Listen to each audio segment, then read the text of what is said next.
Bismillahirrahmanirrahim. Assalamualaikum warahmatullahi wabarakatuh. Perkenalkan, nama saya Nur Aini dengan NIM 0586367, Kaprodi Pendidikan Agama Islam. Makna pilar dalam pendidikan. Secara sederhana, pilar dalam pendidikan adalah tiang penopang atau prinsip utama yang menjadi landasan kokoh bagi seluruh sistem pendidikan. Tanpa pilar ini, pendidikan tidak memiliki arah, tujuan, dan karakter yang jelas. Pilar ini berfungsi menjaga agar pendidikan tetap berdiri tegak sesuai jati diri bangsa dan tidak terombang-ambing oleh perubahan zaman. Prinsip dasar pendidikan Ki Hajar Dewantoro.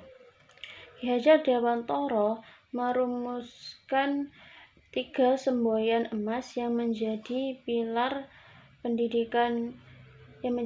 utama pendidikan di Indonesia. 1. Ingarso Sung Tulodo, yang artinya di depan menjadi teladan atau memberi teladan. Sebagai pendidik, seorang pendidik seharusnya menjadi contoh dalam berperilaku, bersikap, maupun bertindak. Keteladanan menjadi cara yang paling efektif dalam membentuk karakter peserta didik. 2. Ing Madya Mangun Karso, yang artinya di tengah membangun semangat. Seorang guru tidak hanya sekedar mengajar, tetapi juga mendampingi dan membangun motivasi belajar peserta didik. Kehadiran seorang guru di tengah peserta didik berfungsi sebagai penggerak dan memberi inspirasi bagi mereka. 3. Tutpuri Handayani, di belakang memberi dorongan. Guru seharusnya memberikan kebebasan atau keluasan kepada peserta didik untuk berkembang sesuai potensinya, sambil tetap memberikan dukungan dan arahan ketika diperlukan. Prinsip ini menunjukkan bahwa pendidikan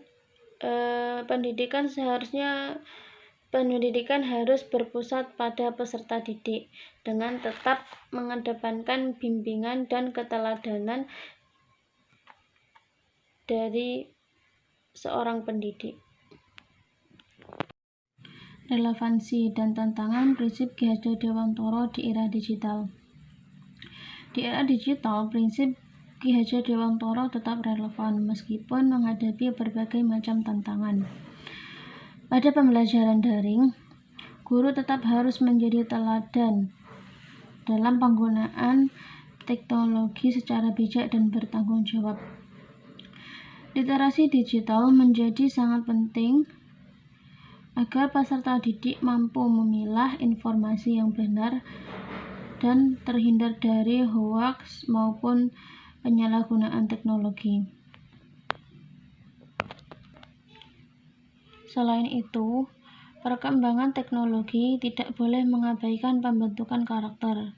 Kemudahan dalam mengakses informasi seringkali membuat peserta didik lebih fokus pada aspek kognitif dibandingkan nilai moral dan etika. Oleh karena itu, peran guru sebagai pembimbing dan motivator semakin penting untuk menanamkan sikap disiplin, bertanggung jawab, dan beretika dalam menggunakan teknologi digital. Tantangan lainnya adalah kesenjangan akses teknologi, rendahnya kemampuan literasi digital sebagian masyarakat, serta menurunnya interaksi sosial akibat penggunaan media digital yang berlebihan. Menurut saya, prinsip Ki Hajar Dewantoro masih sangat relevan untuk menjawab berbagai persoalan pendidikan saat ini. Contohnya, Guru yang memberikan suri tauladan yang baik kepada peserta didiknya dapat memperkuat pendidikan karakter mereka agar menjadi peserta didik yang baik. Lalu, guru yang selalu memberi motivasi, selalu memberi semangat kepada peserta didiknya dapat meningkatkan semangat belajar mereka. Dan guru yang mau memberi keluasan atau kebebasan kepada peserta didiknya untuk berkembang dapat mendorong kreativitas dan kemandirian mereka di masa depan. Di tengah kemajuan teknologi, pendidikan tidak cukup hanya bisa menghasilkan individu atau siswa yang cerdas secara akademik, tetapi juga harus bisa mencetak dan membentuk manusia yang berakhlak mulia, berpikir kritis, dan juga mampu menggunakan ilmu pengetahuannya untuk kepentingan bersama, untuk kebaikan bersama. Dengan menerapkan prinsip Ki Hajar Dewantara ini dengan konsisten, maka pendidikan di Indonesia dapat menghasilkan generasi yang siap untuk menghadapi tantangan zaman tanpa kehilangan nilai-nilai kemanusiaan.